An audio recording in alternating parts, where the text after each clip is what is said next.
কী কী সবজি সংগ্রহ করি সেটাই দেখাবো। তো চলো।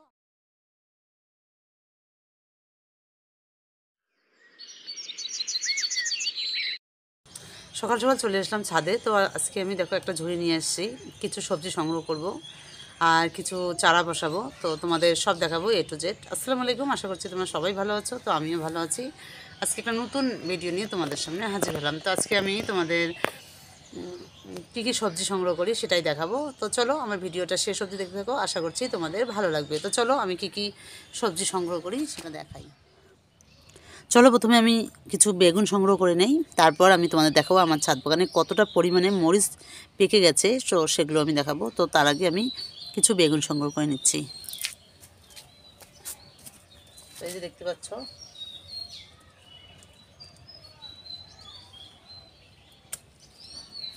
তো আমার ছাদ বাগানে প্রচুর পরিমাণে বেগুন হয়েছে। এই যে দেখো কত লম্বা লম্বা বেগুনগুলো, খুব সুন্দর বেগুনগুলো।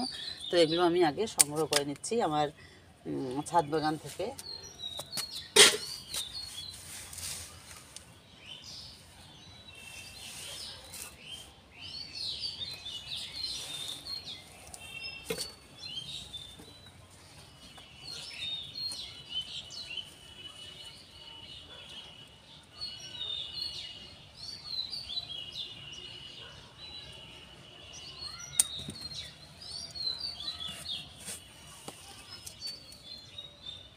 এই যে দেখো কত সুন্দর সুন্দর বেগুন আমার ছাদ বাগানে।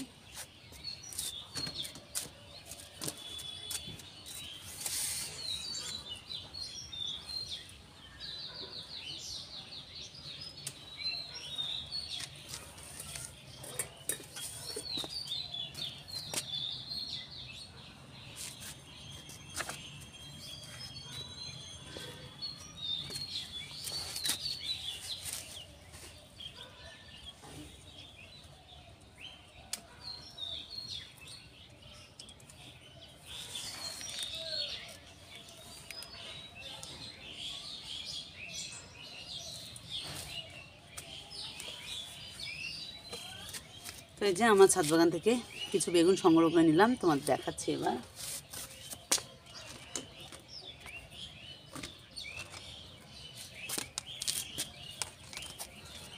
তো এই যে দেখো আমার ছাদ বাগান থেকে কটা বেগুন সংগ্রহ নিলাম। আর সব বেগুনগুলো দেখো কত সুন্দর, একটাও পোকা আসেনি বা কোনো কিছু হয়নি। দেখো বেগুনগুলো লম্বা লম্বা। তো আমি এগুলো সংগ্রহ করে নিলাম, মানে যেটুকু লাগে আমার ছাদ বাগান কাজের জন্য সেটুকু নিলাম। আর চলো এবার তোমাদের দেখাই আমার ছাদ বাগানে কতটা পরিমাণ মরিচ পেকে গেছে। তো প্রথমে এই গাছটা দেখাই। তো দেখো আমার ছাদ বাগানে মরিচগুলো দেখো কেমন পেকে গেছে, আর গাছটা একদম সবুজ আর লাল হয়ে গেছে। এই যে দেখাচ্ছি তোমাদের ভালো করে। তো পুরো ছাদ বাগানের যে মরিচের গাছগুলো আছে দেখো কত সুন্দর পেকে গেছে মরিচগুলো।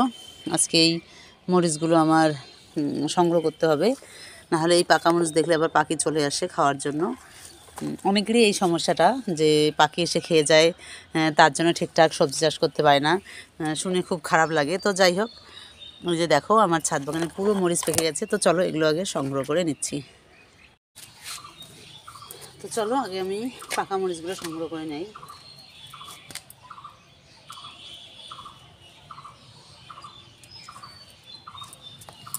তো দেখো নিজের ছাদ বাগান থেকে কত সুন্দর পাকা পাকা মরিচ। তোমরা যদি চাষ করো, এরকম ছাদ বাগান করো, তাহলে এরকম সুন্দর সুন্দর ফলন তোমরা অবশ্যই পাবে।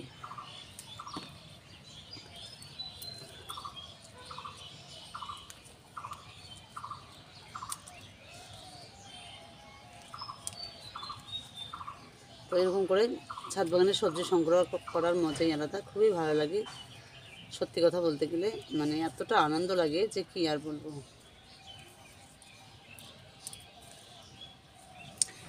পাকা একদম লাল মরিচগুলো।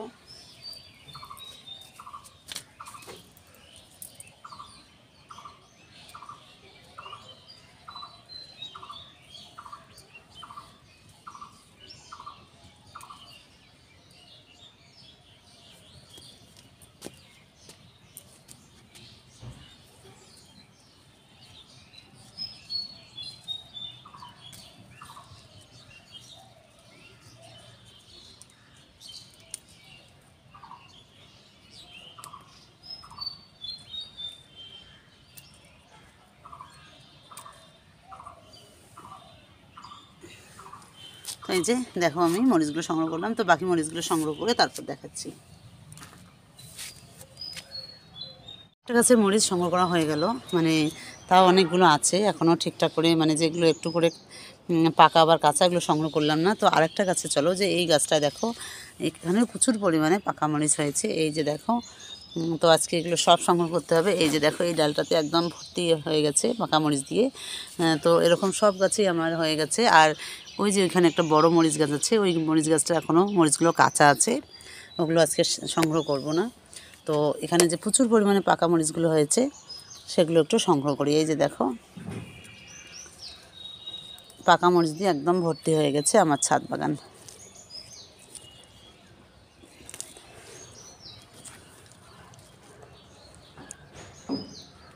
তো তোমাদের কার কার ছাদ বাগানে এরকম মরিচ পেকে গেছে অবশ্যই কমেন্ট করে জানাবে।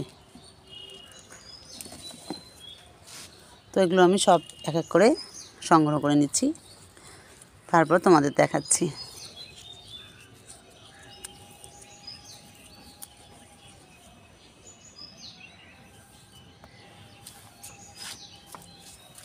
হলো তুমি কতগুলো পাকা মরিচ সংগ্রহ করলাম, তো আরও আছে, এগুলো সংগ্রহ করব না।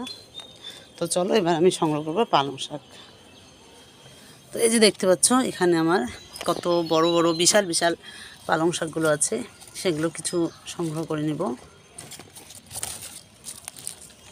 তো এই যে একটা গাছই আমি তুলে নিলাম। তো আর এই গাছটা তুলব না। এখানে দেখো পাতাগুলো কত বড় বড় হয়েছে, এই পাতাগুলো বড় বড় পাতাগুলো একটু ছিঁড়ে নিচ্ছি। তো এখান থেকে আমি আরও পালং শাক সংগ্রহ করে নিয়ে গেছি, তোমাদের একটা ভিডিও দিয়েছি। তো এখানে যদি এরকম করে তোমার পালং শাকগুলো ছিঁড়ে ছিঁড়ে নিয়ে যাও, তাহলে দেখবে আবার নতুন করে ওখান থেকে কুশি বেরোয়। মানে এটা একটা ভালো পদ্ধতি পালং শাকের, মানে বারবার নতুন করে আবার পালং শাক হয়। তোমরা অনেক দিন পর্যন্ত এই পালং শাকটা খেতে পারো।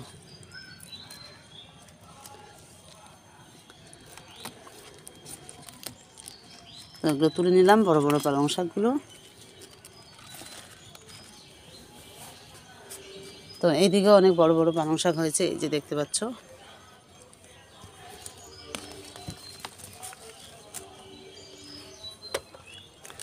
তো এদিকের বড় বড় পাতাগুলো তুলে নিচ্ছি। আর আমার ছাদ বাগানে 3টা লাউ হয়েছে বড় বড়, এখনও মানে তোলার মতো হয়নি। কদিন পরে আমি এটা সংগ্রহ করব আমার ছাদ বাগান থেকে। তো খুবই ভালো লাগে এরকম সবজি হলে।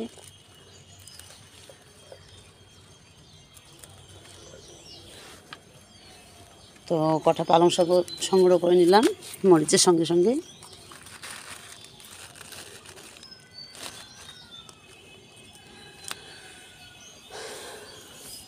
তো চলো এবার আমি কিছু ধনেপাতা সংগ্রহ করে নিচ্ছি। তো আমার এই বেডটাতে দেখো প্রচুর ঘাস হয়েছে, তো ঘাসগুলো তোলা হয়নি। আমি এখানে ধনেপাতাগুলো সংগ্রহ করে নিয়ে যাচ্ছি, কারণ এখানে নতুন করে আবার দিতে হবে ধনে বীজ। তো তার জন্য আজকে এগুলো সব তুলে নিচ্ছি।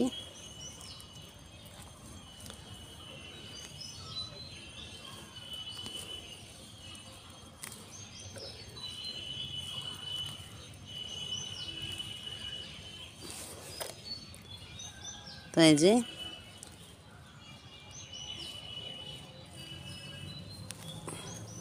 তো সবজি দেওয়ার জন্য আজকে এইটুকু ধনেপাতাই আমার হয়ে যাবে। তো এই বেডটাতে দেখো ধনেপাতা আমি সব তুলে নিলাম। এখানে নতুন করে আবার ধনে বীজ বসিয়ে দেবো, তাহলে আবার নতুন করে হবে। তো এরকম করে স্টেপ বাই স্টেপ ধনেপাতা বা ধনে পাতাগুলো তোমরা বসিয়ে দিতে পারো। আর এদিকে দেখো প্রচুর পালং শাক হয়েছে, মানে একদম পালং শাকে ভর্তি হয়ে গেছে এই বেডটা। একদম জায়গা নেই হাতে, মানে হাত রাখারই জায়গা নেই, এত পালং শাক হয়েছে। মানে এরকম শাক সবজি যদি ছাদ বাগানে হয় খুবই ভালো লাগে, মনটা ভরে যায়। তো যাই হোক দেখো প্রচুর পালং শাক হয়েছে। আর কি সবজি সংগ্রহ করি তোমাদের দেখাচ্ছি।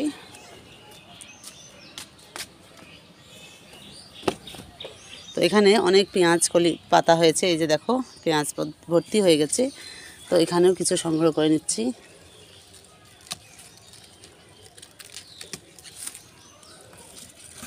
তো এই যে দেখো পেঁয়াজের কলিও বেরিয়েছে,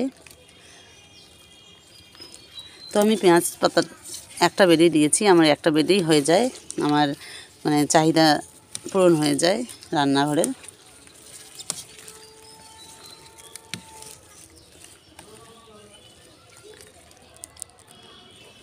তো এই যে আমার তুলে নেওয়া হয়ে গেল পেঁয়াজ পাতা। আর এখানে দেখো একটা পালং শাক হয়েছে, এই যে দেখো পালং শাক না নাপা শাক হয়েছে, দেখো কত সুন্দর নাপা শাকটা হয়েছে। তো চলো আমি তোমাদের দেখাই কী কী সবজি সংগ্রহ করলাম। সবজি তোলা হয়ে গেল। তো এখানে আমি বেগুন, পালং শাক, তারপর হলো নাপা শাক, ধনেপাতা, মরিচ, পেঁয়াজ কলি, তো সবই সংগ্রহ করে নিলাম। তো এবার আমি তোমাদের একটা জিনিস দেখাবো, সেটা হলো আমি কিছু চারা বসাবো। তো এখানে দেখতে পাচ্ছ আমার ছাদ বাগানে খুব সুন্দর টমেটো চারা হয়েছে। এগুলো অনেক দিন আগে হয়েছে, বসানোর জায়গাই ছিল না। আর এইদিকে প্রচুর টমেটো ধরেছে, এই যে তোমাদের দেখাচ্ছি, মানে ঝাঁকে ঝাঁকে টমেটো ধরেছে। আর টমেটোর ফলনটা খুব হয়, তোমরা ছাদ বাগানে অবশ্যই টমেটো চাষ করবে, কারণ টমেটোর ফলন খুবই হয়, খুব সুন্দর হয়। তোমরা অনেক দিন তোমাদের ছাদ বাগানে টমেটো খেতে পারবে। তো এই যে দেখো থোকা থোকা টমেটো হয়েছে। তো এইদিকে এবার আমি আমার একটা বেডে এই টমেটোর চারাগুলো বসিয়ে দেবো। তো চলো আমি তোমাদের দেখাই কোন বেডে বসিয়ে দেই। তো এই যে দেখো এখানে আমি একটা সবজির খোসার একটা বেড বানিয়েছি, তোমাদের দেখিয়েছি কদিন আগে আমি কী বেড তৈরি করেছি। তো এখানে আর একটু মাটি দিয়ে আমি এবার টমেটোর চারাগুলো বসিয়ে দেবো। তো চলো আগে আমি মাটিটা দিয়ে দেই। তো এবার এদিকে আমি টমেটোর চারাগুলো বসিয়ে দিই। তো এই যে দেখো এখানে খুব সুন্দর টমেটো চারা হয়েছে, মানে যদি কারো লাগে তাহলে নিয়ে যেতে পারো। তো এইদিকে দেখো এবার টমেটোর চারাগুলো একটু সাবধানে তুলে নেব।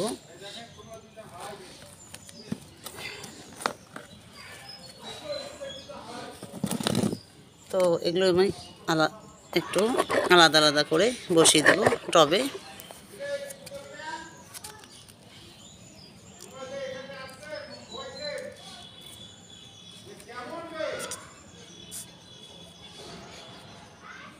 তো এই যে দেখো এখানে আমি টমেটোর চারাগুলো এরকম করে বসিয়ে দিচ্ছি।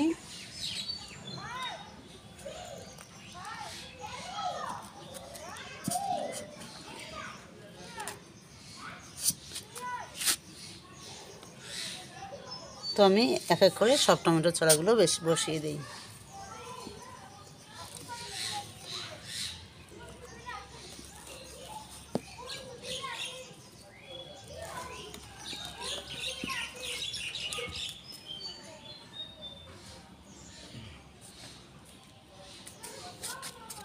তো এই যে আমি এক এক করে চারাগুলো বসিয়ে দিচ্ছি সুন্দর করে, কারণ টমেটোর চারাগুলো মানে এত বেশি হয়েছে যে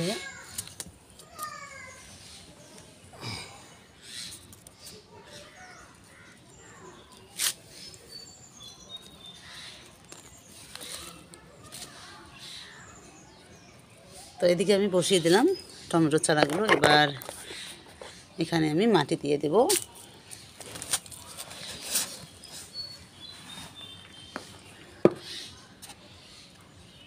তো সব গাছেই আমি মাটি দিয়ে দিলাম ভালো করে। এবার এগুলো একটু ভালো করে সোজা করে দাঁড় করিয়ে দেবো। আর তোমাদের যদি ছাদ বাগানে টমেটো থাকে তাহলে দেখবে অনেক টমেটো তোমরা খেতে পারবে, কারণ টমেটোর ফলন খুবই সুন্দর হয় আর খুবই ভালো হয়।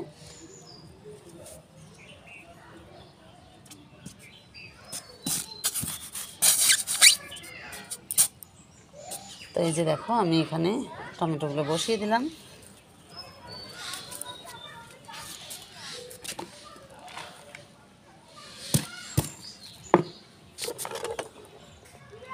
তো এই যে আমার টমেটো চারাগুলো বসানো হয়ে গেল।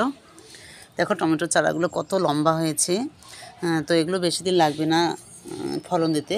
তো যাই হোক এই যে এখানেও আরও অনেক টমেটোর চারা হয়েছে, তো এগুলো বসিয়ে দিতে হবে। তো আজকে এগুলো বসিয়ে দিলাম। তো আজকের ভিডিওটা তোমাদের কেমন লাগলো? আর আমার ছাদ বাগানে প্রচুর টমেটো হয়েছে আর খুব সুন্দর টমেটোগুলো হয়েছে, দেখলেও ভালো লাগে। তো তোমাদের কেমন লাগলো অবশ্যই অবশ্যই কমেন্ট করে জানাবে। আর তোমাদের কাছে একটা রিকোয়েস্ট, যারা আমার চ্যানেলটা নতুন দেখো তারা অবশ্যই আমার চ্যানেলটা সাবস্ক্রাইব করবে। আর আমি সবজি সংগ্রহ করলাম, তো আমার তো খুবই ভালো লাগছে। তোমাদের কেমন লাগছে অবশ্যই কমেন্ট করে জানাবে। তো আমার ছাদ বাগানের কাজ শেষ মোটামুটি। তো আজকের মতো এটুকুই। নেক্সট ভিডিওর মধ্যে দেখা হবে। তো চলো এবার আমার ঘরে চলে যাব। তো তোমরা সবাই ভালো থেকো, সুস্থ থেকো, আর তোমাদের সঙ্গে নেক্সট ভিডিও দেখা হবে, আর খুব সুন্দর সুন্দর ভিডিও নিয়ে তোমাদের সঙ্গে দেখা হবে। আজকের মতো এখানে শেষ করছি।